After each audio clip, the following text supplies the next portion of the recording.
Hello, perceptive readers. This is James Lynch, and this is a Sunday discussion. And what I want to talk about, and believe me, again, I'm to the point in my life where some of the things that I'm about to state, if it really isn't the case, then the reality is I wouldn't enjoy any person, even as a friend, if they believe opposite of this. I'm just telling you the facts. I'm telling you the facts. What am I about to talk about? I'm about to talk about gratefulness. Because the reality is you can be grateful, but it doesn't mean you allow injustice or other people to be beat up.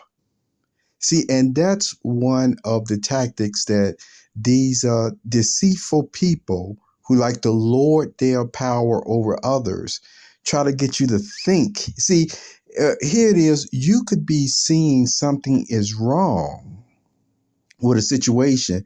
It can be you and it can be for somebody else.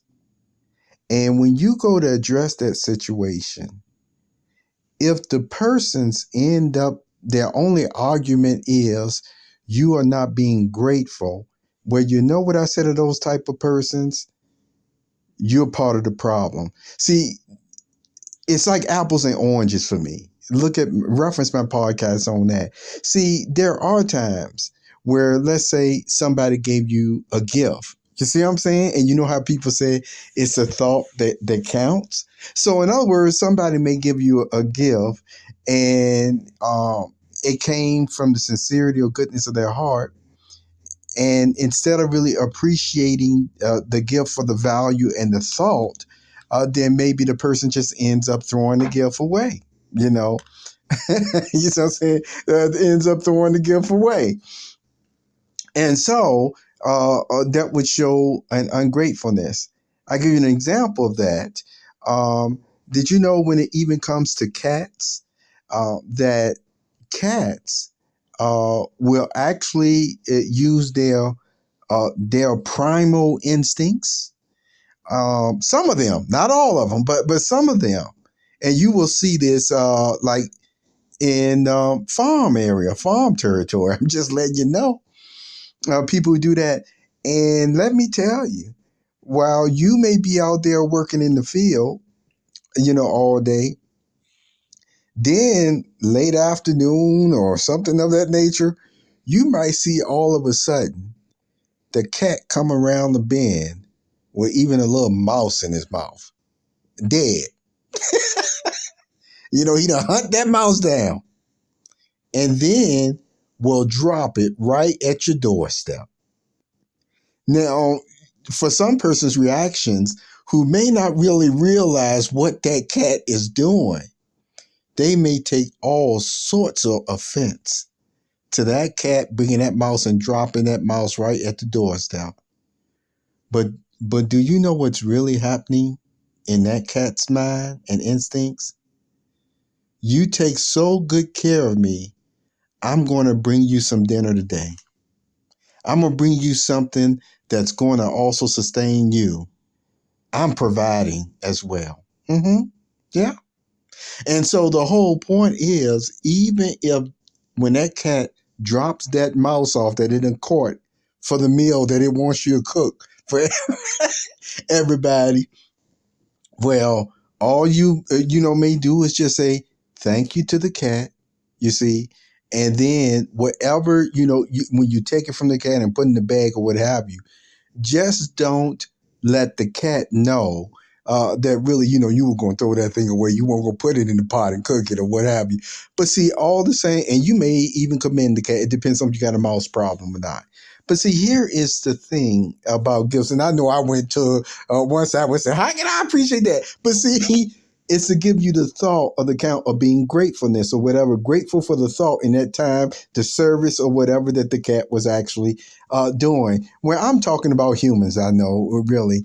But see, let's get with gratefulness, because then there is a time. See, that's what I'm just saying. It's apples and oranges. It's one thing for a gift of showing ungratefulness, like even the gifts that we get from God, life and things of that nature. But there's another thing that it's not in the same category as if you're showing an ungratefulness because you're actually complaining and crying for justice. It's not the same. All the training that has been given me and reading from God's word, the Bible, I'm here to tell you today, it's not the same. Justice is not the same of you should just be grateful, which they try to twist it and make it seem like that. So I'm here to tell you today, if again you have a person on the street, old woman on the street, crying, wanting this or that. Jesus even used that example, whether you knew it or not, of a widow even crying for justice. You know what he told that widow that's somewhere in that type of situation? You know what he told her? For them to keep on doing it. That's what they should be doing. That's what the illustration was all about. That when there is an injustice going on, you are to continue to cry for justice. You see, with the situation, real situations, and not allow someone to twist your mind and think you're being ungrateful because you're crying for justice. There's justice, just like as one woman brought out, in even the wages. There's injustice with, once again, the inflation in the world today, where food prices don't have to be this high. And when you have inflation that high, it affects everything. It affects the health care. It affects all of these types. It affects people's moods. You see what I'm saying? Because if you wake up and you got aches and pains in these different places or whatever, you can't help. Some people can't help but be cranky, and that's one of the reasons why we have a tendency to accept, even when persons get older, you see, 70s, 80s, and even older, where, sometimes they may be short just because of how they're feeling. And we just show that consideration, you see. And that's one of the reasons why I told you, as I talk about these subjects that you have now, I realize, and I am sorry about it because it's something that I was thinking about over the past 24 hours.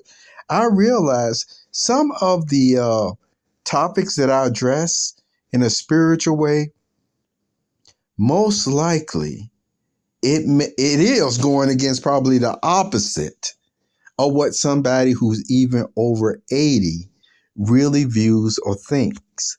And remember I told you before, I don't want to, it's something I know I shouldn't want to offend nobody. I know that. Okay. Maybe I'm still working on it. But the point is, it's something about, I told you, the persons who are up in that age, that even when, they have, yes, what I'm just straight up saying, in this case, an incorrect view or an older view or understanding of a certain matter, you see, I admit I don't want to talk to them the same way that I'll talk to somebody half my age at times. And I know you probably say, and see, that's the problem, JP. Yeah, and I say again, I'll work on it. But I know I do that sometimes. You probably say I do it more than, but the whole point is I realize that. And the point is I don't want to do it like that. It call it human imperfection, call it righteous indignation sometimes. All the same, that's what I really want to emphasize today. One of the ploys and tactics of the enemy in the spirit realm is to always try to make you feel guilty for even when you're standing up for what's right, as if you need to be grateful that the abuse is not that much worse. And I'm here to tell you right now, your silence does nothing more but increase, you see, the person, and at times more of the abuse, because sometimes people don't speak up when they need to speak up. When if they would have spoke up at the right time, and this is even spiritual. This is spiritual here when I'm talking about spiritually the right thing. that when you speak up and you resolve the matter the way it's supposed to be, then you don't make allowances for abuse and unfairness and people robbing and stealing from others. You don't be grateful because, well, the person stole $50 from me. They could have stolen $100 from me. Well, you know what? That's what I'm just saying. They're messing up your mind. They're messing what you view is ethically right now, because it's just plain ethically wrong to steal from anybody, even if it's 1 cent. You don't have to justify allowing somebody to steal something and say, be grateful that you still have it. And I told you, that is the issue that I have had with people over the years. I don't believe in that. I don't believe in justifying again abuse. I don't believe in justifying that some bully done came up and beat me up and bloody my nose and everything else or what have you. And yeah, I got to be thankful because the bully didn't break nothing. No, like I told you, I think that's apples and oranges, and I don't even think that fall into the same context of when persons are complaining. What people call complaining, I call it a cry for justice. I call it an alarm that should be listened to. And if you ignore the alarm, then the whole point, what that person is experiencing now, or which could be a grave injustice, eventually, you see, it could actually come to you then. And as the old examples I have been given about, when they went to this person, nobody said nothing. When they went to that person, nobody said nothing. When they got to me, it was no one left to even speak up for me because the person stayed silent.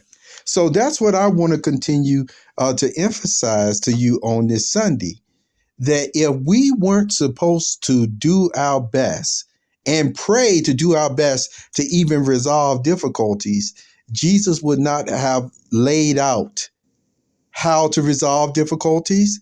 He would not have laid out emphasis on certain illustrations where you keep knocking, you keep seeking. He wouldn't have emphasized about the widow crying for justice. See, he wouldn't have emphasized either about even during tribulation periods or what have you, great tribulation periods, that he would say, pray to your Father for this not to happen during this time or that time.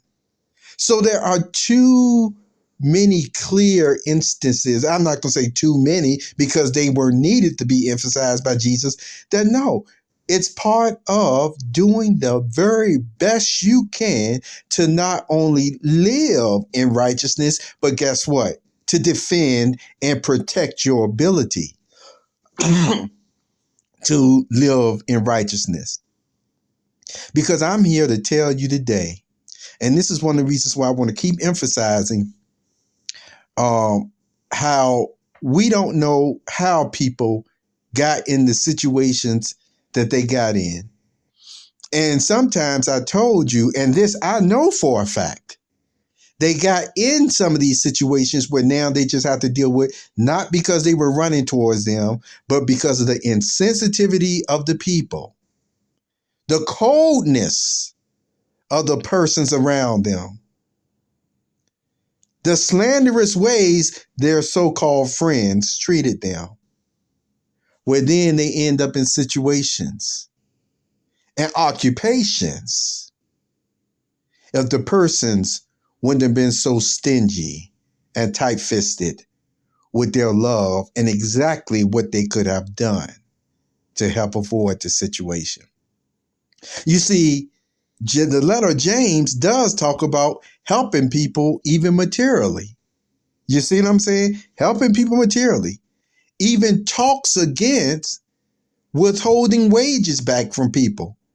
But see, you got a lot of so-called professional and business-minded people who today make every excuse to shortchange you, not pay you, steal from you, and try to put it according to this so-called corporate way, the way the world so-called really works. In other words, they fell for the trap or the trick that every single individual is supposed to be like this, when it used to be, this is the way corporate offices and businesses work. But now it's like, hey, they really took it to another level and said, no, we doing this for every single individual. And I know some of you are saying, I don't understand what you're saying, James. Well, you know what? There are some individuals that know exactly what I'm talking about. And I said again, this is the type of stuff that the shepherds in the congregation still supposed to be protecting the sheep against. We realize there are certain things, certain topics you just can't talk about because you just say, they wouldn't understand it anyway. That's exactly right. Some people wouldn't.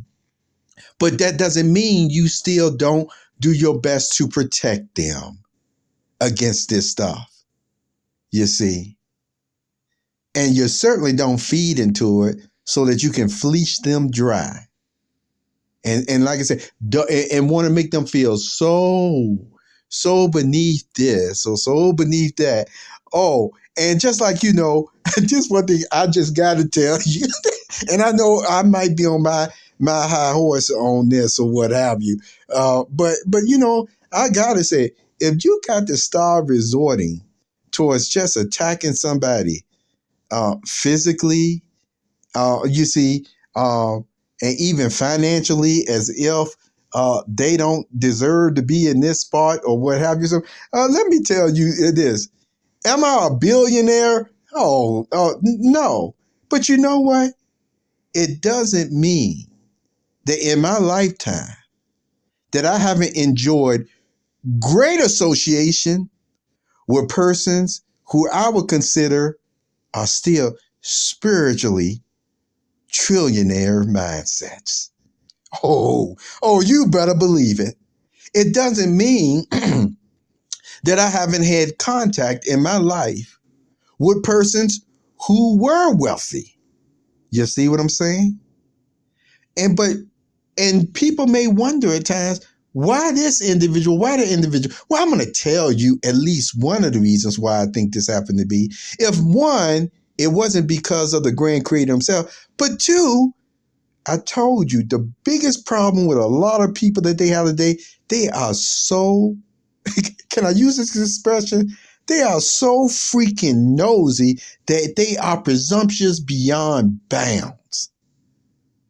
And the people that I've been blessed to rub elbows with or what have you, whether spiritually trillionaires or wealthy otherwise at times, you see, it's because I at least knew enough from just courtesy learned from parents how to respect such ones, how to respect them, not be jealous, not be envious of them, realize they're human as well, not looking to go out and gossip about their life when I found out this or that about them that may not have been in the up and up with the public. You see? So the whole point is this. I don't listen to nobody. Listen to me. Keep this in context of what I'm saying. When somebody come to me and start talking about this individual or that individual, because I said before, especially if you get to something in the area of seriousness, you better be willing to stand on what you're saying about this person. That's right. Coming to me with it. You better be willing.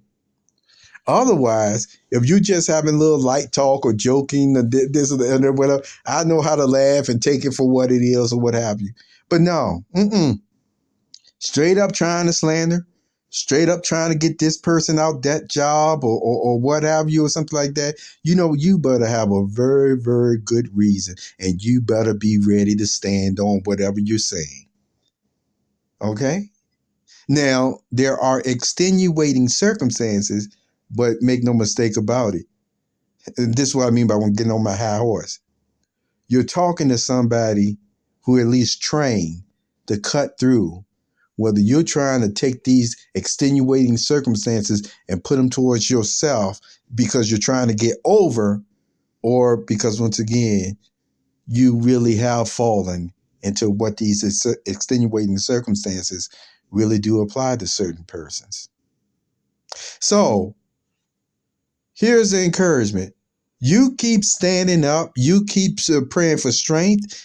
You keep praying for confidence. You keep praying for courage to do what's right, because you certainly have the other ones out here who are not. They're doing the exact opposite. I told you they will run this earth into the ground if they have their way.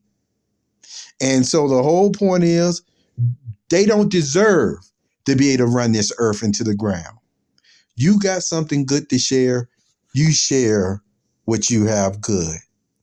You continue. If you have a job or a position or what have you or something, you know what? You keep doing that job or position until you get fired. And the thing about it is, you know what?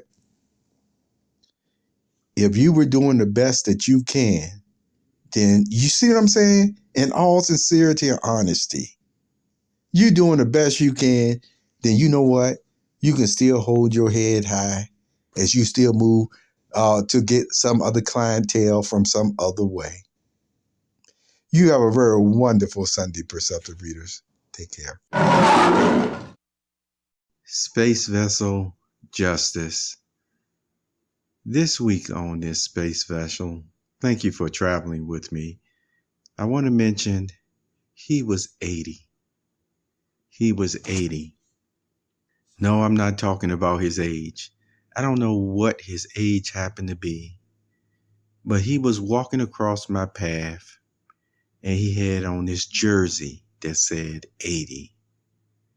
Now, 80 can mean age. 80 can also mean a certain formal, metaphysical look at things. You know, with the number 8, as we talked about with infinity, we mentioned how it can be wealth and abundance as well.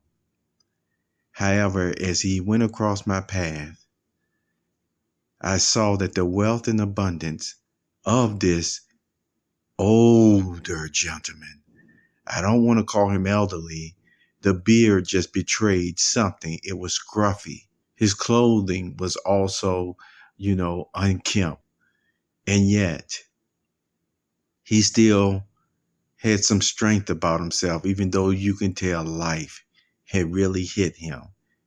And wealth and abundance was just not, portraying itself at this time in this man's life. And yet, he was 80. Did this man deserve dignity, no matter how unkempt his clothing was, how scruffy his beard was, and yet he wore that jersey 80 with pride? What do you think? Thank you for being with me on the Spaceship Justice. Remember, justice is not only peace. Justice is not only fighting criminals, but really justice is giving just due to whatever the situation is that bring balance and fairness. Yes. Have a wonderful day. Developed, created, and owned by James Pro Artistry Productions.